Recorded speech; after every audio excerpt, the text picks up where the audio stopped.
तो साथियों, मध्य प्रदेश के चहेते हमारे मामा माननीय श्री शिवराज सिंह चौहान जी, जो कि मध्य प्रदेश के पूर्व मुख्यमंत्री भी रहे और वर्तमान में देश के कृषि मंत्री के रूप में जाने जाते हैं, केंद्रीय कृषि मंत्री के रूप में जाने जाते हैं। पूरे देश में कृषि को खास करके उच्च स्तर पर ले जाने में अब इनका विशेष योगदान रहने वाला है।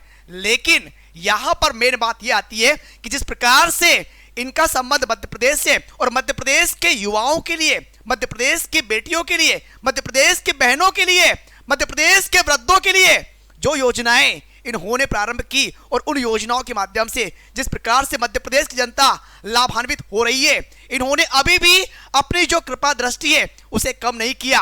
अब आप बोलोगे सर ऐसा क्या? बिल्कुल, एक्चुअली इन्होंने अब मध्य प्रदेश के किसानों के लिए एक बहुत ही खुशी की लहर दौड़ा दी है। वो खुशी की लहर क्या है, वो खुशखबरी क्या है, ये तो आप लोगों ने थंबनेल में देख लिया होगा। लेकिन इंटरनल बात क्या है, इसके पीछे इनका मकसद क्या है कि किस प्रकार से मध्य प्रदेश की जो जनता है, मध्य प्रदेश के जो किसान है, वो कैसे आगे बढ़ सकते हैं, उसके लिए भी अभी तक ये भरसक प्रयास करते हुए नजर आ रहे हैं। हालांकि मध्य प्रदेश ही नहीं, पूरे विश्व, पूरे देश में खास करके इनके जो विचार है वो इसी प्रकार से आगे परिपक्व होते हुए नजर आ रहे हैं। लेकिन अभी जो स्टेटमेंट जो जारी हुआ है वो स्पेशल मध्य प्रदेश के किसानों के लिए है, और क्या स्टेटमेंट है आगे आप लोगों को बताना चाहूंगा। तो नमस्कार साथियों, मैं हूं संतोष वर्मा, स्वागत है आप सभी का दीप्ति सिंह एकेडमी इंदौर के ऑनलाइन प्लेटफॉर्म पर। तो हम लोग देखेंगे आज के इस सेशन में कि किस प्रकार से माननीय हमारे मामा श्री शिवराज सिंह चौहान जी ने किसानों के हित में क्या स्टेटमेंट दिया है। तो मध्य प्रदेश के किसानों की मौज, फसल बेचने में जो भाड़ा लगने वाला है वो भाड़ा भी अब सरकार देगी। ऐसा क्यों कहा, क्या रीजन है, वो आपको दिखाना चाहूंगा। अच्छा, सबसे बड़ी बात यह है कि इन्होंने एक्स पर यानी कि ट्विटर पर यह ट्वीट करके लिखा कि हमने तय किया है कि अगर कोई किसान अपने उत्पाद को कहीं बाहर बेचना चाहता है तो उसे उसके ट्रांसपोर्टेशन का खर्च सरकार वहन करेगी। जी सर, ऐसा क्यों कहा समझिएगा। मध्य प्रदेश के किसानों के लिए केंद्रीय कृषि मंत्री और पूर्व मुख्यमंत्री शिवराज सिंह चौहान ने एक बड़ी घोषणा की। अब किसानों को अपनी फसल उपज बड़े शहरों में बेचने के लिए भाड़े की चिंता नहीं करनी होगी, क्योंकि यह खर्च सरकार उठाएगी।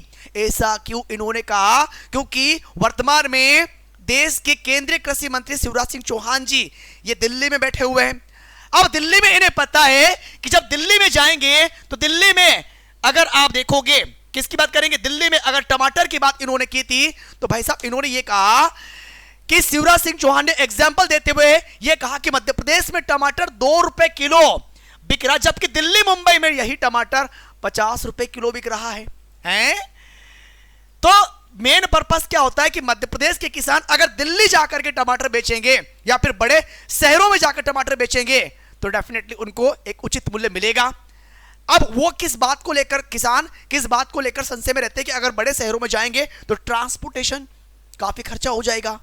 लेकिन काफी खर्चा हो जाएगा, इसलिए वो नियर बाय किसी भी ग्रामीण क्षेत्र या किसी भी पास की मंडी में अपनी सब्जी को बेच देते हैं।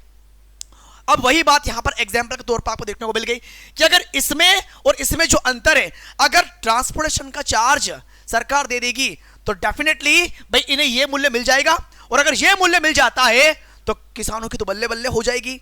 तो बेसिकली किसानों के लिए तो बहुत बड़ी खबर हो गई है, बहुत ही खुशी की लहर हो गई है, ठीक है ना। तो ये एग्जांपल एक आपको यहां पर ये देखने को मिल जाएगा।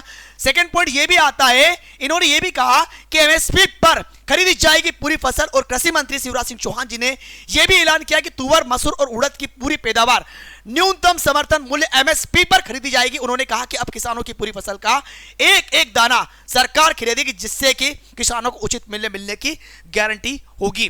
बाहर से अगर जो भी दाल आती है तो उस पे अगर ये जीएसटी ज्यादा लगा देंगे, उसकी डिमांड कम हो जाएगी। डेफिनेटली अगर डिमांड कम होगी तो किसानों, जो हमारे देश के किसान हैं, उनके द्वारा जो उत्पादित फसल होगी उसकी बिक्री अच्छे दामों पर हो सकती है। यह बात भी यहां पर आप लोगों को देखने को मिलेगी। अब यही बात होती है कि सरकार देगी परिवहन का खर्च, किसानों को मिलेगा इसका उचित मूल्य। बेसिकली आप लोगों ने कई बार देखा होगा, किसान अपनी फसल को कटाई के बाद में ट्रकों में, गाड़ियों में भर भर के भाई कहां पर, तो जो भी खास करके सरकारी गोदाम होते हैं, सरकारी मंडियां होती है, यहां पर जाकर के इसको बेचते हैं। अब वहां पर अगर न्यूनतम अगर मान के चलिए कि कम रेट पर अगर उनकी फसल को खरीदा जा रहा, तो बड़े शहरों में जाकर के ये अपनी फसल को बेच सकते हैं। इससे क्या होगा, उन्हें उचित दाम मिलने की संभावना बनी रहेगी। जो ट्रांसपोर्टेशन का जो डर है वो भी समाप्त हो जाएगा। तो ये तमाम बातें ऐसी किसी ने कही है, तो ये तमाम बातें केंद्रीय कृषि मंत्री शिवराज सिंह चौहान जी के द्वारा कही गई है। रायसेन में आयोजित एक कार्यक्रम में इन्होंने ये कहा कि छोटे किसानों को अपनी उपज उचित दाम पर बेचने का अवसर मिलना जरूरी है। उन्होंने बताया कि कई बार किसानों को अपनी उपज गांव में ही औने पौने दाम पर बेचना पड़ता है, जबकि बड़े शहरों में वही फसल कई गुना महंगे दामों पर बिकती है। और इस समस्या के समाधान के लिए केंद्र सरकार ने बड़े शहरों में फसल बेचने के लिए परिवहन खर्च उठाने का निर्णय लिया है। भाई ये जो बिचौलिए होते हैं ना, बिचौलिए हैं, आपने सुना होगा ना कि नॉर्मल तरीके से जो बेचारे किसान होते हैं वो अपनी फसल को कटाई के परिणाम स्वरूप स्टोर करते हैं, और जब बेचने की बात आती है ना तो बीच में बिचौलिए आते हैं, और ये बिचौलिए उस फसल को संग्रह करके ये सीधे कहां पर, बड़े बड़े शहरों में बेचते हैं। और इसका मुनाफा कौन उठाता है, ये बिचौलिए। तो ये तो बहुत अच्छी बात है, मैं तो धन्यवाद करता हूं भाई, धन्यवाद करते हैं हम लोग कृषि मंत्री शिवराज सिंह चौहान जी का, जो हमारे मामा भी है, चूंकि मध्य प्रदेश से बिलोंग करते हैं।